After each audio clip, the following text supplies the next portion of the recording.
Folks, we've said it before. I'm saying it again right now. This is a comedy show.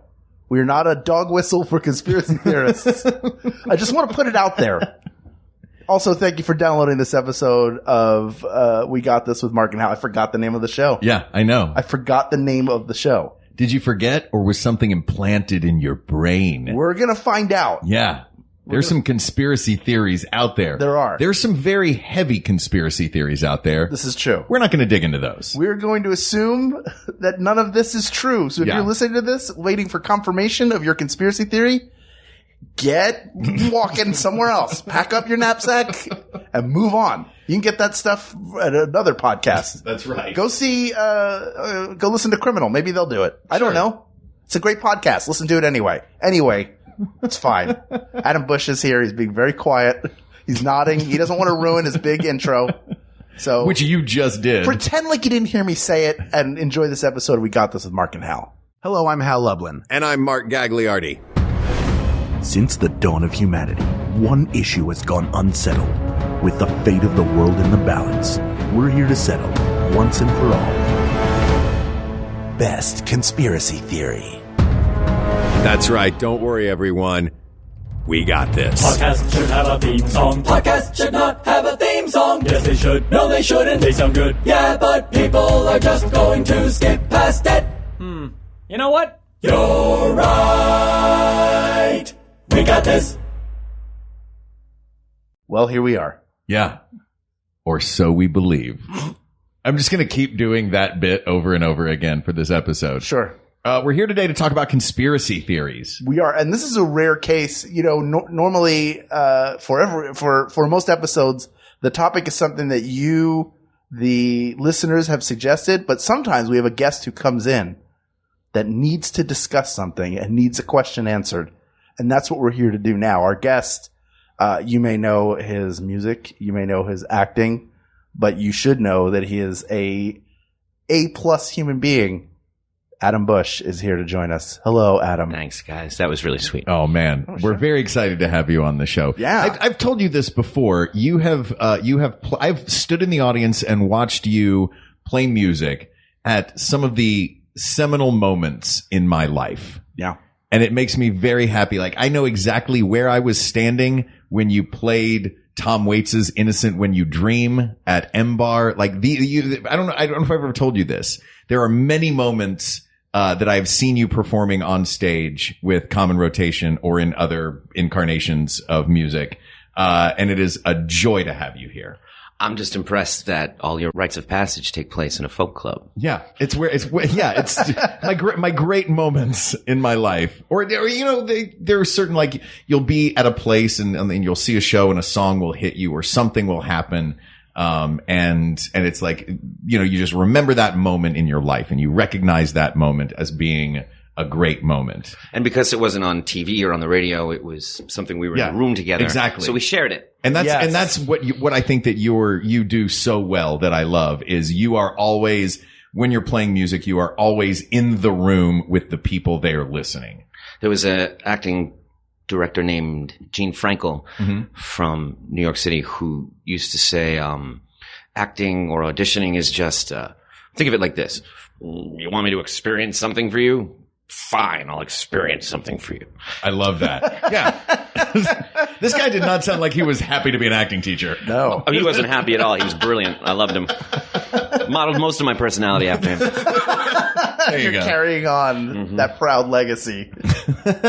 We're here today to talk. You texted the other day, you're like, I want to talk conspiracy theories. I was like, we're starting a thread. Let's do this. We're doing it right now. When can we all sit down together and talk conspiracy theories?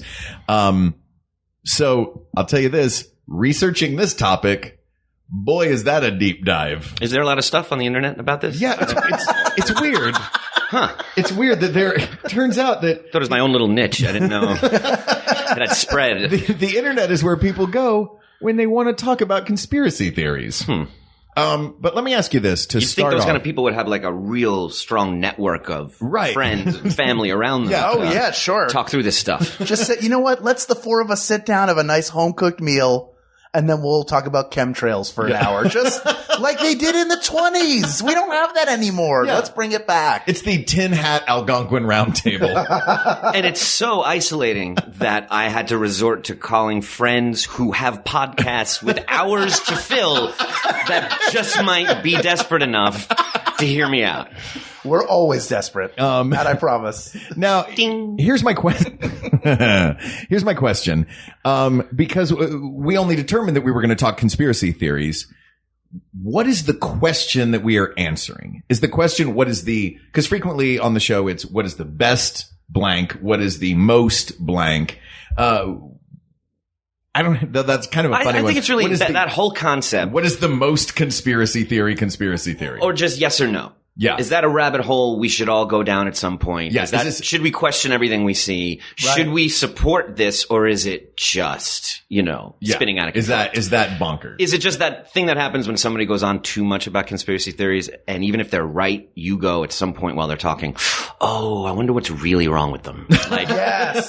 they seem angry about something else. It's not this. Right. But they've latched onto this. Mhm. Yeah. And this has been given such a kind of stereotype Mm-hmm. that you can't question very simple little things without sounding like one of those people. Right. Yes, you almost if you're deep into a conspiracy theory, you inoculate yourself from being wrong because anyone who opposes you is clearly a bad actor Or part of the conspiracy. who is part of that conspiracy. Yeah. Sure. When something gets debunked, and we'll talk about it here in a little while, like when the people that say the moon landing was faked, when that is clearly debunked, then those people say, oh, wow, the conspiracy goes deeper than I thought it did. Right. I guess it must go all the way to the top if everyone is saying that this is not true. You know what I mean? If there's a jury and they're trying to figure out whether someone committed a crime or not, we talk reasonable doubt. Many jury members say afterwards, yeah, we called him guilty, but we don't even know that he did it. They just proved reasonable doubt. Right. But for some reason, that's not applicable to these conspiracy theories. Right. And I think that's why a lot of people will die holding on to them because they don't know if it's true. We don't know if the earth is flat. Right. But there's been reasonable doubt, so I'm going to hold on to it. But somehow that's not enough in this world. In this world, you have to be, if there's one fact that's untrue, then the whole thing is exactly. And you're crazy. If the world's version of a story that is universally accepted has one little glitch in it, then the whole thing must unravel to a crazy conspiracy. But we convict people who we even think didn't do it, but there was doubt. Right. Right. All right. So you want to just dive in? I just want to point out your research. Uh-huh. I was like, Mark, you're gonna have to captain the research on this one. I'm not gonna put Kate McManus does our research for us, and she does a great job. She does. I was not gonna make her do this. No, you're not going to make her Mark go down do it. these internet rabbit holes. So you've got like a full thing of the computer, but then you also have a stack of papers here, From the Fairfield Inn. front and back, and Yeah. there's stuff crossed out. There's stuff that appears to be circled. It's different fonts. Like sometimes it's cursive, sometimes it's block lettering. Yeah. Why did they stop teaching cursive in schools? A bunch of these are just what our names would be if we were married. Yeah. And it's just that little cross. It's like HLMG with a heart around it. I love that there's one page you've completely redacted everything except for they're lying to us. And you kept the page. And the number 2, and you kept that page. There's nothing on the other side else on except an asterisk, as if to say is this that? is an important piece of paper. Well, most of the research is on my laptop computer, but I was on a flight. I was on a very long flight when I was doing this, and the last thing that is typed on the outline that I wrote is open parentheses, some details, colon. And it ends there because that is when the flight attendant said, sir, you have to close your laptop. We are landing. Is this all part of your bid to become the Chester Copperpot of podcasting? Yes. Chester Copperpot, don't you guys see? Yeah. Don't you realize he never made it this far? He was a pro. So do you want to, we were talking about this before, how to approach this. Here's a great in, I think. Yeah. Yeah. I've known vaguely what we all know about the pyramids. Right. And accepted it. Right. And I knew there was stuff we didn't know. Right. Like exactly how it was Sure. built. But I didn't know that we know nothing. That we have no idea how they were built. Right. They definitely weren't built by people, and they're definitely not tombs, because people don't build a tomb for 50 years after they're dead. Right. So what are they? And we can't answer that, really. I think we can, because there are over 200 episodes of Ancient Aliens available on the History Channel. Is that the dude who's mostly forehead? With the giant hair? Yes. Yeah, George Sakouris is his name, the Greek. The Mad Greek.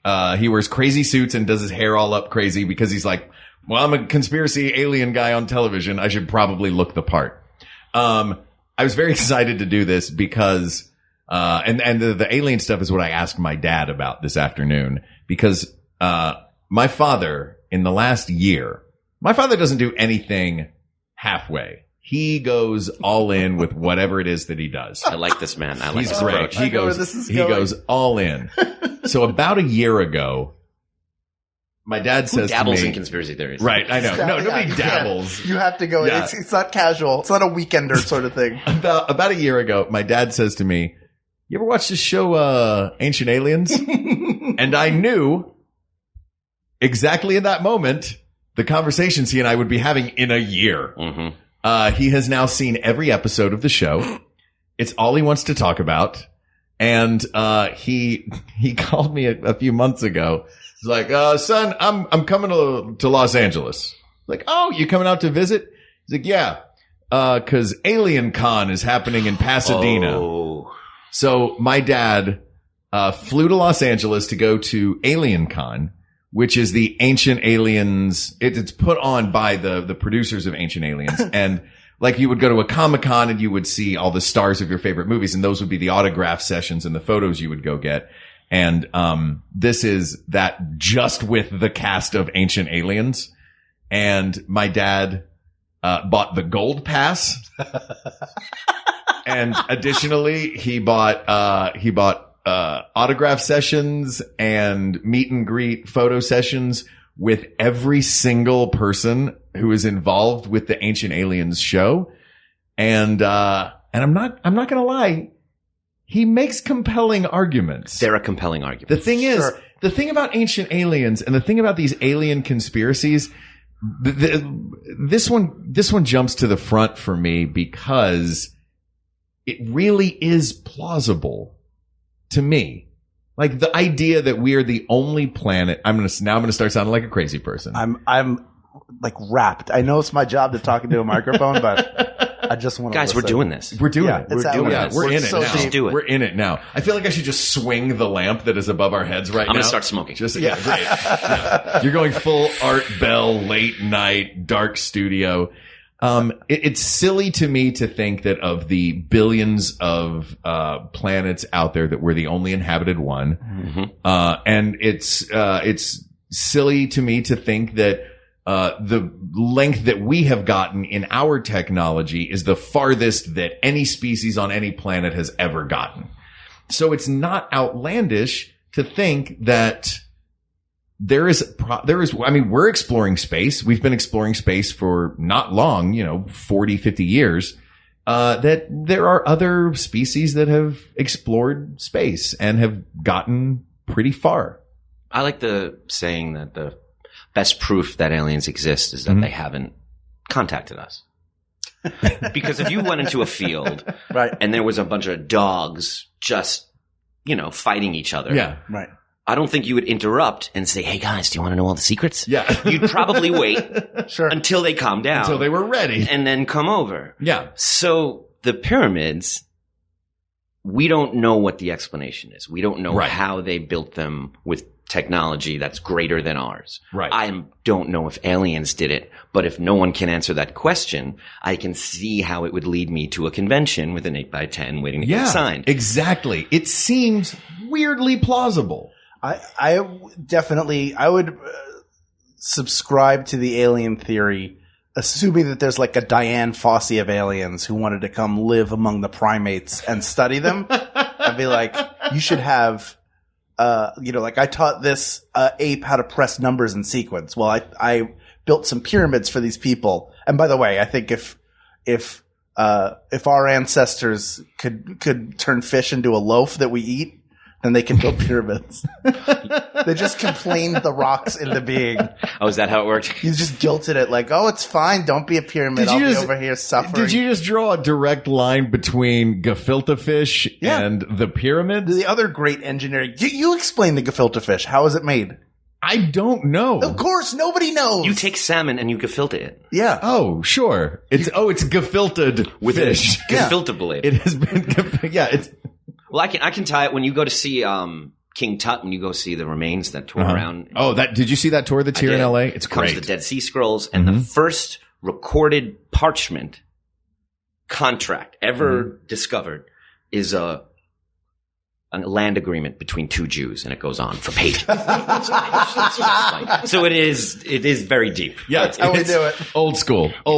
You know, they were originally the pyramids covered in limestone, Really? all of them, I didn't know that. which made them look like a Kubrick thing, like white, Yeah. smooth. All that fell off. Now that, if you were to see that image, that smacks of. That's alien. I don't know if feels it was alien. for us. It might have been a marker for someone else. It's also one of the pyramids is the truest north we have. I've heard And that's this. just a scientific fact. Yeah. We haven't built a machine that can point as true north as these pyramids are. That's fascinating. Why would we, and how would we know to do that back then? Well, the Anunnaki showed up and they Stop. taught us. No, are you talking about alien? What is it called? The Anunnaki were a No, race what of is it? extraterrestrials Oh. that showed up 450,000 years ago It just looks like a dude with a beard. and Does not look kickstarted. like an alien. It's an They had a alien Kickstarter? and kickstarted the human race as we know it. Now, What there were is- some of the bonus perks? here Yeah. was What would you get for kickstarting humanity?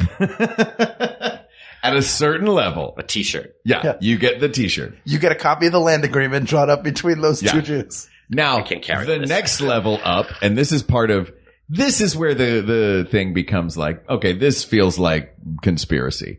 This feels where it becomes a little crazy to me. Like the idea that aliens showed up and helped is not that crazy to me. Okay. That where it does get crazy is that, the reason that ancient aliens or that these aliens look like, or that humans look like aliens and aliens look like humans is that this is a theory of the Anunnaki, that showed up in South Africa 450,000 years ago, that they, somehow that they somehow figured out how to adjust our DNA.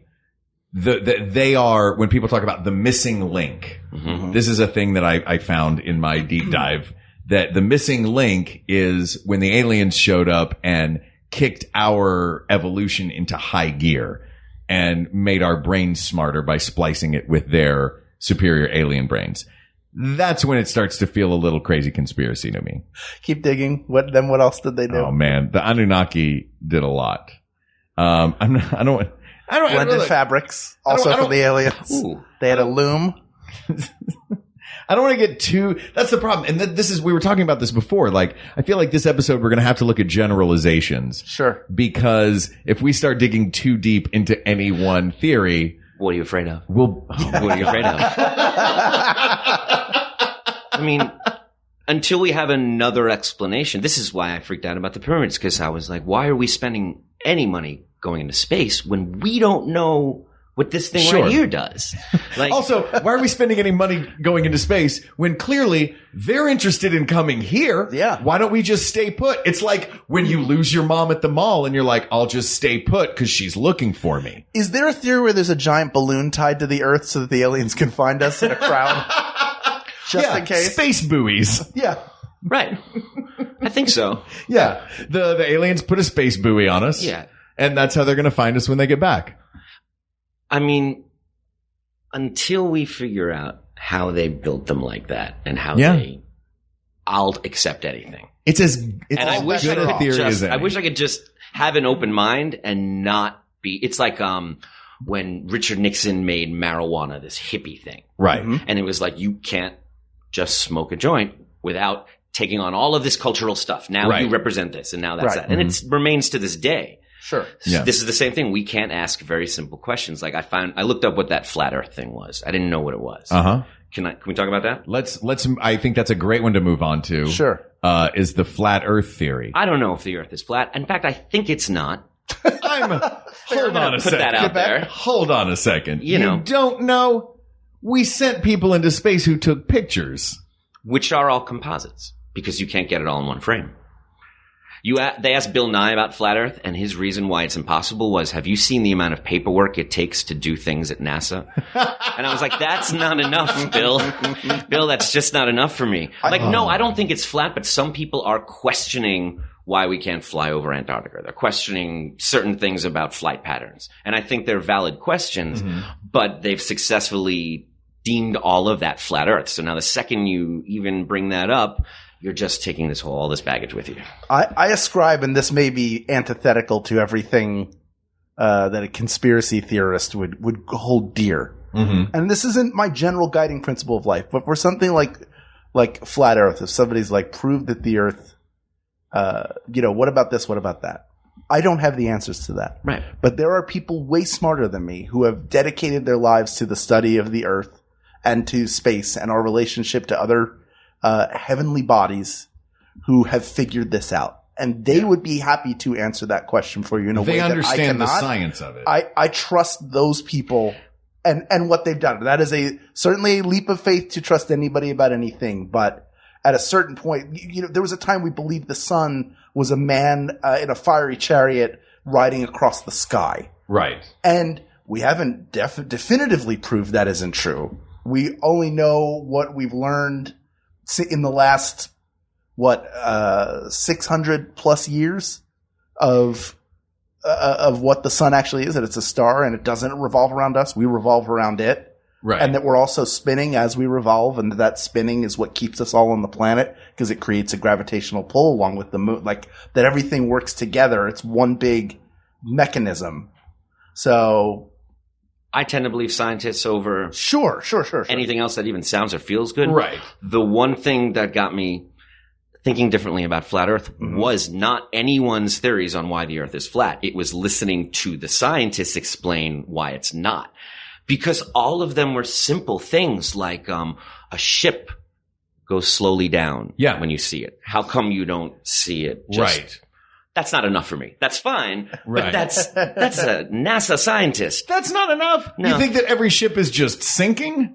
I don't know. Like they go far away and then like no ship ever reaches its destination? Well, no, it does. You get to the end. The big part of flat Earth is they say it's a dome. Right. So I'm trying to find this online right now. So the bottom half. So it's like the Pop-O-Matic on a board of trouble. Exactly. I don't know if I believe any of this. You didn't see those two big dice in the middle of Earth? And then we're all in bubble. We're all in that Pop-O-Matic bubble right now. And periodically that's what happens. We get somebody comes over and pops it and the dice roll. Yeah. But that lines up with there's a whole family of theories that are like, I don't care what science tells you. I have this idea from 30 BC that I'm going to hold on to. That's got to be true because we haven't, science is the pursuit of knowledge we don't yet have. So, that's why it's constantly changing, is we're constantly in search of the truth. And when we learn something, it's not everything is codified as this is definitely the way it is now. It's all right. Well, let's keep trying to prove that is either right or wrong, or seek the next bit of knowledge. And that's how we unlock. There seems to be so many places where we stop that. Sure. Where we don't keep going or keep looking or even allowed to ask questions. If I can go back to the pyramids really briefly. Sure. One of the reasons we can't. Please. One of the reasons we don't have the answers to these things is because scientists are not allowed to go in there because they were deemed religious artifacts because they're tombs. And that remains. And they haven't been open to prove that they are tombs. Yes? A little bit. We still have not have been in there, but what we have seen is all of the elements that you need to conduct electricity. Copper, inside, iron, all of these different things. I don't know. I'm so bothered that I cannot find this right now. I've been searching while we've been talking. I've been searching for, there was a poem that I read by a flat earther. They make the best poetry. Right. They're the best poets. Really, like E.E. Cummings, just romance. Basically, the premise of this, the way that the flat earthers view the flat earth is that the North Pole is the center of this flat Earth, and there is a wall of ice that encircles the Earth. That's what we think of as Antarctica, is that wall of ice that encircles the rest of the Earth. And this, I wish I could find it. I can't find it. This stanza. I know Hal just shaking his head. Going out of my mind. I know. There's the stanza. There's a stanza of this poem that I love so much. I bookmarked it. I can't find the bookmark. It's roses. That is red. it's basically the stanza of the poem is, Galileo said that the Earth was round. The tale of this stanza of the poem. Galileo said that the Earth was round, and then that mighty Inquisition showed up. That righteous Inquisition showed up and said he was wrong, and he apologized. Which is, I don't think that's how it happened. That Galileo was like, you know what, guys? You're right. The Earth's flat. But by then, the bell could not be unrung. Hilarious. Yeah. First of all. Yeah. And to keep that ball of hilarity rolling. I think it takes a mix of religion and science, because that's what he's getting at. And I think, right, like Hal said, you can't make a hypothesis without just faith that it'll right. work out. You have to have just blind faith in something. Right. Whether it is your religious faith, or faith in science, or faith in some of these cases, the correctness of the internet. So just, we keep them so separate. Right. And really, if we combine them both, I think we'd reach all the answers. Like, I don't necessarily believe any of this stuff, but I do think if everyone in the world thought the same thing at the same time, or really just held hands or something like that, something would happen. Right. If we all got together and focused our energy on just one thing, one hands beam across of light. America, we'd feed a bunch of farmers. Yeah, but focus more on something less helpful and more silly no. and like less fruitful. Just, Like the fish that saved Pittsburgh, the movie about basketball from '79. I agree. We should all think about that. Is that where we were going with that? I think so. Should I? I feel like part of me feels like I have to recuse myself from this whole conversation. No, we need Why? you. I'm going to tell you why. Because my father is a Mason. Oh. So let's talk about the Denver airport. Okay, let's dig into this. Let's talk about this is another one of the big conspiracy theories. Yes. You mentioned your dad is a Mason. Yes. And that is that there is some sort of big whole world secret society that controls everything. Now there are assorted theories about it, that it's the Illuminati. There are theories that it's the Freemasons. Whatever the group is, there are these theories that there is a great world group that is controlling everything and doing things like it was their idea to put fluoride in the water, not because fluoride is good for your teeth, which is true, but because fluoridated water makes the population dumber, and the dumber the population, the easier they are to control. And also the chemtrails is another famous conspiracy theory that's going around. Whenever you see an airplane that leaves that white cloud behind it of vapor, that's not in fact vapor, that is some chemical that's being spread over the world. Where basically, the entire world is being crop dusted by some huge world order. I want to stop you there. Yeah. Not because I'm not interested, but because I don't want to give too much airtime to specific theories that I think are bogus. Harmful? Yeah. Harmful. That's what I would say. Okay. Harmful.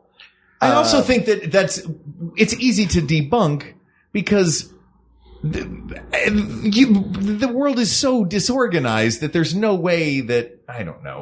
I think the great writer and accused murderer Amanda Knox summed it up best when she said, we want to believe that we know who the monsters are. We want to believe that we can point at someone and go, oh, they're a monster, because it's comforting.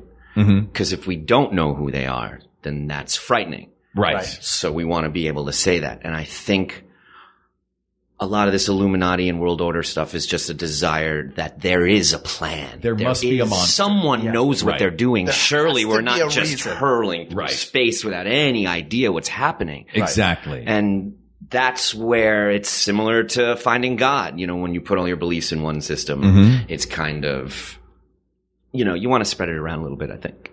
Yeah. And I can tell you my experience with the Masons, which I did not join. I kind of wanted to join just to see My grandfather was one, and I really want to join. Yeah, I wanted to see what was up, but I also know I would not be good at keeping those secrets because I would come and do an episode here and just talk about it. But this is what I know it's good for. Uh-huh. If you're flying to Salt Lake City from Philadelphia and you get laid over in Atlanta because of weather, you can get a room at the Howard Johnson and get expedited service. That's enough for me. Yeah, I'll join the Masons for that. Yeah. So basically, I get less from AAA. Yeah, exactly. The Masons are member. American Express. Yeah. Yeah, you get a little perk. You get to go to the club. Yeah. All right. Let's talk about because we've kind of divided this into a few different types of conspiracy theories. Aliens being one of the big ones. A giant world order being another one of the big ones. I'd like to talk about big lies. There are a lot of conspiracy theories around big lies, and I'm just going to give you the top 6 big lie conspiracy theories that I have found, and I'd love to talk about these because I think there's one or more of these is going to come out as a really fun one to play with. The moon landing was faked. The story of the Da Vinci Code, Holy Blood, Holy Grail, that Jesus married Mary Magdalene, and there's a bloodline that continues. Paul McCartney is dead and has been dead since the mid-'60s and was replaced with another lookalike. Elvis is alive. He did not die in 1977. He faked his death and lived for several years after. The Earth is flat, which we spoke about briefly. And Shakespeare did not write all of his plays. These are some of the in this deep dive. Those were the 6 big lies that kept coming up over and over again. I think the biggest of them being that the moon landing was faked. We mentioned it briefly. As far as conspiracy theories go, this one upsets me. Why? It upsets me because can't we believe that humanity is capable of this? I think we do. And I think it's just, again, it's more of a general question like flat Earth. I don't know if the moon landing was fake. I don't think it is, but we're certainly capable of that. And we've certainly faked something before. Sure. Wag the dog style. But there's now definitive evidence because we have high resolution photographs. There was photographs taken in 2012 of the moon's surface showing, and they can see this in the photographs. There were 6 flags that were planted on the moon by the United States. 5 of them are still standing and flying. One of them is knocked over because the first Apollo mission, when they left, the rocket booster knocked over the flag. Apollo 11. And after that, they were like, hey guys, put the flag further from the landing site. That was what they eventually decided to do. What about they say that, you see the flag waving and there's no wind up there. How is that possible? Right. But the footage I've seen of that really just looks like someone kind of brushing by Yeah, it. exactly. Like if you tap something in space, like I've seen someone, you take a step in space and you leap. You know what I mean? Like things move differently in weird ways there. But I feel like that's one of those. I think the moon landing's real. I think the idea that something we've been told or presented, we've captured this criminal, this war is over, this one started, could entirely be faked and we'd have no way of knowing. Sure, there's marketing spin. There's a really great movie called Wag the Dog. That's what I'm talking about. Absolutely. About a manufactured and governments war. have secrets. Absolutely. And they do try and protect Sure. us. Yeah, there are propaganda campaigns, and did you ever hear about the fake attack during World War II? What's that? Oh man, this is one of those great historical stories. One of my favorites. There was a fake. It was the fake army. It was like the ghost army, I think they called it. It was a group of Hollywood people and like sound designers and art directors and all these different people. They figured out how to convince the Nazis that they were going to invade from one spot.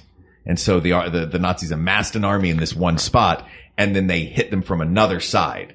And the way that they convinced them of this was they built inflatable tanks that they brought over. They had Hollywood sound designers set up speakers and do Foley work that made it sound like this army was marching in a certain direction. They had When is that movie coming out? This I don't know. that This Get me Matt there's a Damon great- and a beard and right? I'm in. It's yeah. a wonderful documentary on Netflix. If you get a chance to watch it, it's so much fun. So there are misinformation campaigns. You look at Roswell in 1947. It was what it turned out to be was sonic microphones that they were putting up into way high in the atmosphere to listen to Soviet activity. But at first they said that it was, at first they flat out said it was an alien invasion. That was their cover story.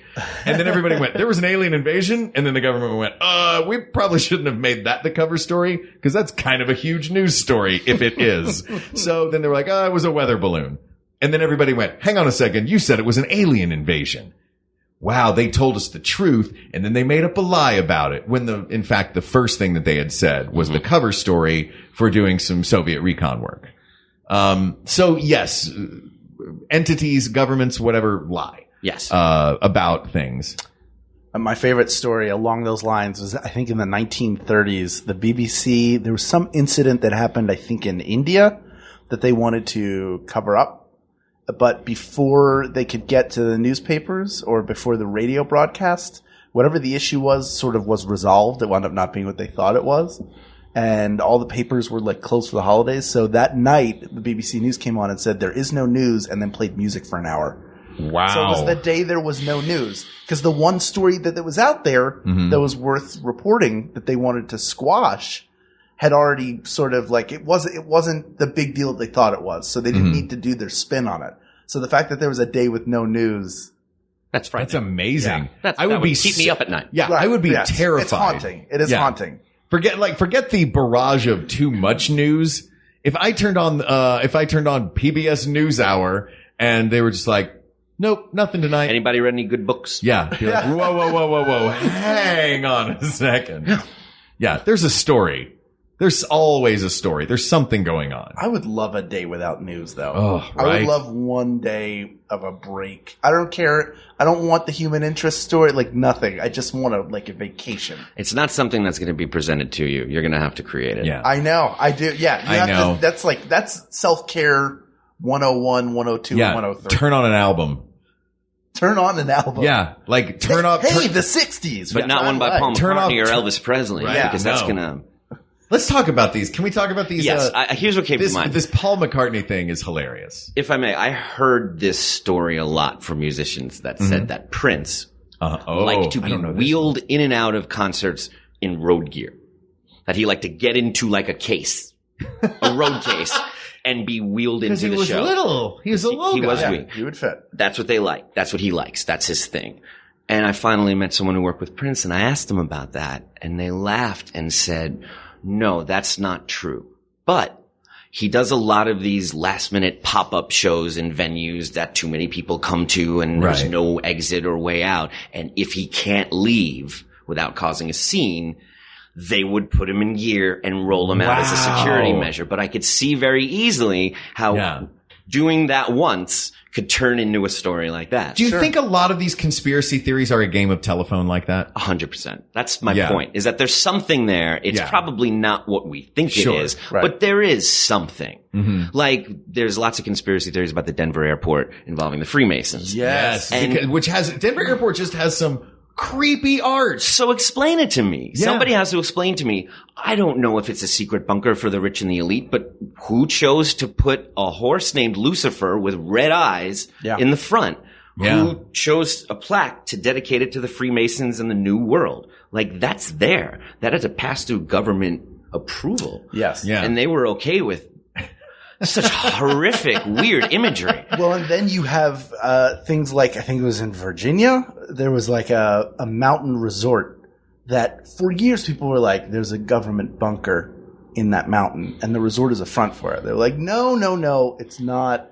You're overreacting, not true at all. Then later on, it got declassified. They were like, yeah, this was an emergency bunker in case of a nuclear fallout. We had room for and like, now you can go and tour it.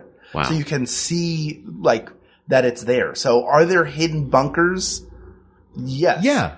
Is there a Does reason? that mean that there's something terrifying and nefarious going on inside Well, them? when No. we're not given the information, we have to create it for ourselves. Right, exactly. And it's going to be created by the people with the most time on their hands. Yeah. That's true. So, you know what? That gives me an idea.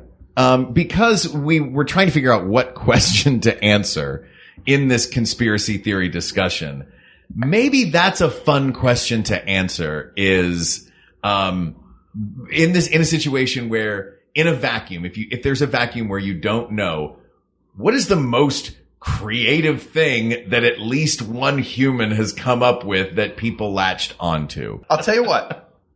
Before we get into that, before we answer that question, let's take a quick break, hear from some of the other shows on Max Fun. Great. And then we come back, we'll answer the craziest, Is that the most question? out there. That's what you want. You want like if we're talking conspiracy the theories, most we want the out there. most out there. Okay. Right? But I have some terms around All right. that I'd like to see if you both agree to. We'll talk about that when we come back. Great. Ooh, girl, I'm lost. It's a scary time out here for intersexual minorities. Don't worry, I know a place where we can learn, laugh, and play. Where? Minority Corner with the Wonder Twins of podcasting, Aneke and James. Wow, they sound fabulous, smart, and incredibly attractive. At Minority Corner, you'll get everything from the history you were never taught. Like the history of Chinese immigration, or who was James Baldwin, or African queens of old, like Queen Candace. Plus, awesome book recommendations outside of the usual white male cisgender canon. Interviews from comedians, artists, writers, and activists. Well, that sounds like a party. But hold up, what about movie and TV reviews starring folks whose melanin is poppin'? Well, you know Minority Corner loves their deep dive into pop culture, all from a perspective that's black, queer, and ladylike. Ooh, yes, and with the election just around the corner, sounds like Aneke and James are gonna get us information. Not to mention self-care tips, how to be an ally, and how you can get involved in your community so you can help fix this mess. You know what? James and Aneke kind of sound like us. That's because They are us. Whoa. Minority Corner. Is there a dog in a car at a bar on the street? Yay! I'm Allegra Ringo, a small dog owner. My dog Pistachio howls when she's excited. And I'm Renee Culvert, a big dog owner. My dog Tugboat tips over when he's sleepy. And we co-host a podcast called Can I Pet Your Dog that airs every Tuesday. We bring you all things dog. Yes, dog news, dog tech, dogs we met this week. We also have pretty famous guests on Butt Legs. We're not going to let them talk about their projects. No. Just want to hear about those dogs. We don't want to hear about your stuff, only your dogs. So join us every Tuesday on Max Fun. Okay. This is the condition, I think. Okay. I think We've been freewheeling up till now, and I love it. I think and there are some big ones that we haven't mentioned because I specifically requested that we not mention them because I think they're so, not even asinine, but harmful. Yeah. Harmful and hurtful to people. Yeah. So I think that the correct answer to this question that you're posing is something that is not harmful. I 100% agree. Adam? Sure. Great. Okay. Okay. That being said, where were you going with this? I don't know. I was thinking about Area 51 only because I like the Megadeth song Hangar 18. That's enough. Which I know takes place there. That's enough. But that again, Hangar 18, isn't that the first level of the game Area 51? Do you remember that video game? Yes. Oh, that game was amazing. It was just a shoot 'em up alien game, and your whole job is to get out of Area 51 after the aliens have taken over. Yeah, there are a ton of aliens. They've broken out of containment, which is what Hangar 18 is supposed to be, where the sensitive alien information is. I wish there was a Megadeth song for all of these conspiracy theories, so you could have a hook and just invest. I wish there was a Megadeth song about a sensitive alien. That's nice. It's more a Cat Stevens number. Yeah. No one understands me. It's my three heads, isn't it? Oh. So what is there one that stands out to you that's like, it's almost like we're giving somebody marks for creativity. Yeah. Have you heard this one about Trump the time traveler? That there was a kind of comic book, a graphic book, which is true. You can see it, that was made in the 1900s about a great businessman named Trump and how his grandson was named Barron, which is Trump's son's name. Sure. And about their plans to take over the world. And it's pretty in keeping with what happened, and it uses this name Trump, and it was written in the 1900s. Wow. No, I have not heard of this. This is like the movie Time Cop, where I just saw the movie Time Cop, and I'm kind of just free associating. Yeah, of course. For lack of a better, trying to lighten the mood. You can search it. It's a real thing. There's no proof, obviously. Right. But it's crazy. Yeah, that's pretty out there. It's pretty out there. I do like the idea. We keep coming back to aliens, partially because I just keep talking about it because of my dad. I'm really glad your dad came out to visit. I'm very sad that his priority in a trip to LA was Alien Con. Oh, yeah. But you were also here? Yeah. Would you be sad if it was a Walking Dead convention? Yes. That's fair. See, that's fair. Okay, then go on ahead, please. Yeah. That's cool. But the idea that aliens have come to this planet and are repeatedly coming here. Mm-hmm. To whether it's like the story of Fire in the Sky or like a farmer in 1933 notices a strange light or crop circles or all of this stuff. There's something to be about either these aliens are pranksters or they're a bunch of Diane Fosse's or they're a bunch of Bob Fosse's. That's what I was sure. Yeah. They come and do their isolated dance moves. They're like sharp movements. Yeah. But I also that's how they speak. Yeah. I like that it culminates in sort of a Star Trek First Contact, which for those of you who don't know, the idea that the first alien race we made contact with was the Vulcans, and they'd been monitoring us but didn't show up until we had technologically proven that we were ready to travel to other worlds by creating and successfully using the warp drive. See, I think that's pretty much, if you want to go back to the pyramids, it's something like that. There was technology. There was some kind of, that's something for them. Maybe that, yeah, this is the one that to me is the most, I'm sorry. Did not rise to the occasion. Yeah. And they let it go. And they moved on and they let the things break. Maybe they'll be and back. That feeling that, no, I don't think so. But that feeling that we're so pointless and that life has no meaning and that we're all just spinning around is because we failed a long time ago. And this is all, there's 3,000 years of Egyptian history we can't account for. And whether who knows what the truth is. But this to me, this is the conspiracy theory I get the most excited about, I guess. You know what I mean? It brings you closer to your father. It brings me closer to my dad. Yeah. He'll finally talk to you. That's what it's all my about. dad will finally talk to me. I call him and I say, Dad, I love you. And he says, do I love you, son? Ancient alien theorists say yes. Which is the phrase that he loves to use now. Ancient alien theorists say yes. Ancient alien theorist. What kind of degree is that? Yeah. I don't know. Because anyone can can marry people. You can just get that sure. That's true. Oh, the ancient alien theorist is also in the Universal Life Church. That's right. Yeah, it's just the next level. Yeah, I wouldn't pay $5. That's why I'm not one. Yeah, right, man. But if I for could like get $7, you can get them both. Yes. Try and upsell you. Yeah. I want George Sikouris to sign my wedding certificate. That's all I care about. It's just a big X with a drawn alien head and a above question it. mark. Yeah. Yeah. Wait, did you go to this convention with him? I did. How well attended was it? I did. It was. Oh man. How many people would you guess were there? It was full when I got there. But was it full like the common room at the Hilton downtown, or was it common? It was the convention center in Pasadena and the surrounding buildings. That's size and the surrounding buildings. So like the hotels around there, like their ballrooms had tables and meetings and things going on. Did you fall in love? Yeah. How was the food? I fell in love with an alien girl. That's what she told me she was. Are either of you familiar with the Kelly family? Your wife? R. Kelly? No, not Jennifer Kelly? No, neither Kelly. Neither of those Kellys. Your wife? R. Kelly? Robert Which Kelly? Those are the two. John Kelly? Are they married to one another? Roberto Kelly from the Yankees? Kelly LeBron? Just the first name. The Kelly family are I think they're a Romney family. Mm-hmm. I believe that is their background. And they are a family band that used to be the parents and the kids. And then the parents, I think, passed away. And it was all like 28 kids. And they would sing a song, one of which was Fell in Love with an Alien. And what? But for all of those kids, and they were huge stars in Europe, how many of them do you think harmonized with the others?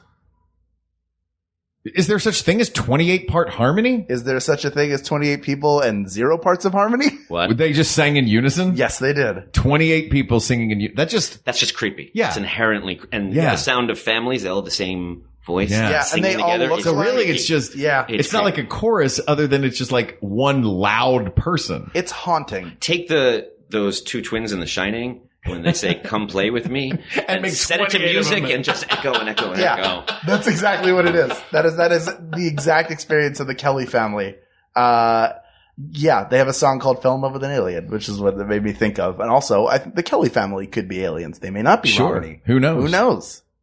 I think that of all of these conspiracy theories that we've talked about, and we haven't really delved deep into a lot of the specific ones, but I feel like the by design, I feel like the one that has sparked again, I keep coming back to this alien one. It's sparked the most imagination. It's led to more interesting science fiction films and television and books, artworks, stories. It's just, if the world is storytelling, you know what I mean? If the history of the world is stories we tell each other, these are fun and exciting stories. And whether or not they are true, they are a way to explain things that people have been trying to explain in assorted ways for thousands of years. Right. They are one way to explain them. And I think they're a really fun way to explain them. You ever hear Neil deGrasse Tyson explain how time travel is possible? Wait, no. Neil deGrasse Tyson explained something and didn't debunk it? Well, I feel like Neil deGrasse Tyson, I love Neil deGrasse Tyson, but he's just kind of America's buzzkill, isn't he? lately, Yeah. we've all gotten a little morose lately. I guess. Yeah. He says, he's not saying it's possible. Right. But he tells this story of when he was a kid and he wrote a letter to Carl Sagan as a student. And Carl Sagan wrote back to him and said, "If you're ever in Syracuse, come visit me." So I'll be inside this turtleneck. Yeah. He said, "Come, take this bus. I'll meet you." And they had this meeting, and he signed his book, and he showed him his offices. And so Neil deGrasse Tyson went back to the bus stop where he got off, where Carl Sagan met him. And he goes, "If I stand at this bus stop and I'm holding this letter that I wrote to him, the actual letter, well, my body smells things and it hears things, and we often go, oh, that's my mother's perfume, so we secrete these emotions. I feel like this." We become that. So if I'm here sensorially, and my body believes I'm back then at this moment, and I feel like I'm nervous like a kid again back at this moment, who can tell me I'm not? And if it's just what I'm seeing around me, if I could control that somehow, who's to say I'm not? I know it sounds silly or a bit romantic, but it's just, again, that leap of faith that it takes for something to be possible. Like, it's not going to happen against your will. Right. You know? Uh-huh. So just believing in it is enough to even make it true if it's not. You know what? Whether or not that's factually accurate, I like the idea that believing it makes it so. A lot of acting is based on that. It's all perception. If I smell this, then I will be back at this funeral and feel those emotions, and your body the doesn't sense know of any better. smell is a time machine. It's the sense closest tied to emotion. Yeah. There was one conspiracy theory I came across in many conspiracy theories that I found on the internet in researching this. Two of which I won't dig into, but I love. One of which is, forget the whole Paul is dead, Paul died in the 60s and was replaced thing. There's a conspiracy theory that the Beatles were never a thing. They never existed. They were session musicians who and then a bunch of lookalike actors played the Beatles periodically. That was one. Another one is the moon doesn't exist, which I thought was a great conspiracy theory. But there was one, a time-based one, that all moments are actually 4 moments happening simultaneously. I like the idea of that. Yeah. Sure. And that to me, I don't understand. Not really. And that to me seems less like a conspiracy theory and more like a very deep cut quantum science theory that I can't begin to understand because I don't have crazy enough science hair. Like all this television people that talk about things like this. You should get some science hair. I would love science hair. You'd have great science hair. You think? Yeah. I could dig some science hair. Get some science hair. All right. Just grow it out and then keep it the way it is when you wake up. Yeah. That's science hair. Right now it's hat hair because I have a hat on all day. Try and wake up 3 or 4 times at a day to really get it to hold. And always act like no matter what you're doing, when someone comes up to you, they're interrupting something very intense. Yeah, right. That's going on. What? Yeah, it's always... And be surprised by anyone that comes up and says hello. Say hello to me. Hey. Mm-hmm. Also, in general, your attitude should be best quantified as a person who's saying, "Told you so." So pretty much our image of science was based on Back to the Future and Christopher Lloyd. Exactly. We're just pretty much describing stopped right there. We're just describing Doc Brown. I feel like scientists also in movies and television are always looking for a pen.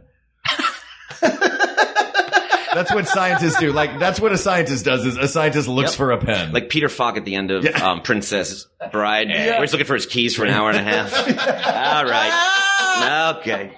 All right.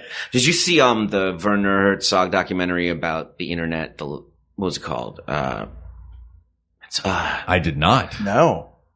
Well, I can't remember what it's called. That's fair. Lo and Behold. Okay. Because that's the first thing they wrote on the internet. And in it, they find this man who invented coding with all the people that invented the internet. But he's been cast aside. He lives in like a houseboat. Oh. And isn't a member of the community anymore because he believes that as soon as you started cut and pasting code instead of writing it out, even though it's the same thing, it's lost something. The art is gone. And the internet is now something like he's having a conversation with the digital universe, and cutting and pasting is it's like plagiarizing in that conversation. Exactly. And that, maybe real strings versus synth strings. Like, well, the ear hears it the same. So we all dismissed him and we went on with the cutting and pasting. And Werner's interviewing him and he's so well spoken and economical with his words, and he seems so authoritative. And I thought to myself how much I want to be like him. I want to speak like him. You want to be the artisanal internet guy. Well, that's what hit me when Werner Herzog said to him, "Oh, I don't think you're crazy." And the guy went, "You don't?" Oh. And he just wilted. And he said, "You're the first person to ever say that to me." Oh, I love that. And I realized I am modeling myself after a crazy person. Yeah, that's fair. Aren't we all? So here we are. I think we all pick our crazy person to model our life after. Sure. Yeah.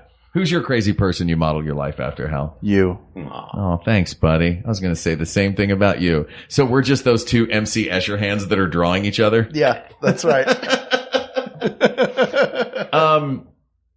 Does it feel like we have our conspiracy theory answer?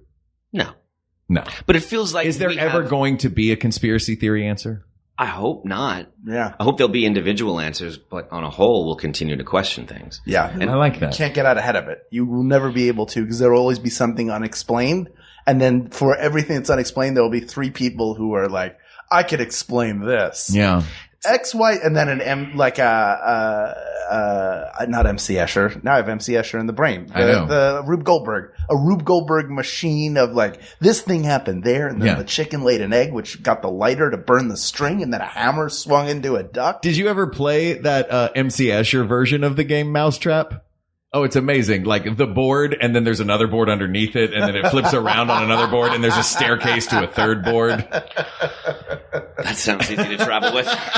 Yeah, that's perfect. Well, then I feel like this is kind of exciting because we end every episode the same way, and we can't do it this time. What we can end it with is asked. Adam Busch, thank you for coming on the show tonight. Oh, no, I'm not letting you do that. We're not cheaping our way out of this. People of the world, the greatest conspiracy is... For your safety, this decision has been redacted and will be unsealed in 1 year. For your safety, this decision has been redacted and will be unsealed in 1 year. The skeptic becomes the believer. Look at that. Asked and answered. Adam Busch. Thank you. This was so much cheaper than therapy. Thank you. This was so fun, man. What a treat. Blast. Where do you want people... Where should they be going to see, listen to, follow? I don't want them to find me. I don't want them to know me. I don't want them to contact me. Sure, of course. I'm going to be on a houseboat. Hidden. Not even. Don't want to say anything. Deep. Don't want to say anything. Yeah, it's such a pleasure. We've known each other now for... a decade. God, longer. Longer than a decade. 12, 13 years. And this is long overdue, and we're so glad you came in. Come back again. Oh, thank you We'll so do much. something, we'll do something easier to pin down. Is there a God? Yeah, that'll be the next one. We'll do religion and politics and knock them out together. And then everybody's phone will melt at the same time. Mm-hmm. And that's when the aliens come. That's right. This topic is settled, believe it or not. But there are a ton more out there and we want to hear from you. So email us. We got this podcast at gmail.com. Go to the Facebook group and in a friendly and respectful way and not harmful, because that is not what this is about. That's right. You can talk about fun conspiracy theories. Talk about Time Life books that you ordered or read when you were younger or now as an adult. You can do that at facebook.com/groups/We Got This Podcast, or you can reach out to us on Twitter at We Got This Tweets, or check out the Maximum Fun subreddit. Thank you, as always, to our musicians, Jonathan Dinerstein and Mike Furman, for our score and theme song, respectively. Thank you to producer Ken Plume, researcher Kate McManus, QA engineer Jen Alba, and graphic designer Uri Kelman. And thank you to you, our listeners. For Hal Lublin, I'm Mark Gagliardi. For Mark Gagliardi, I'm Hal Lublin, and don't worry, everybody. We got this. We got this. MaximumFun.org.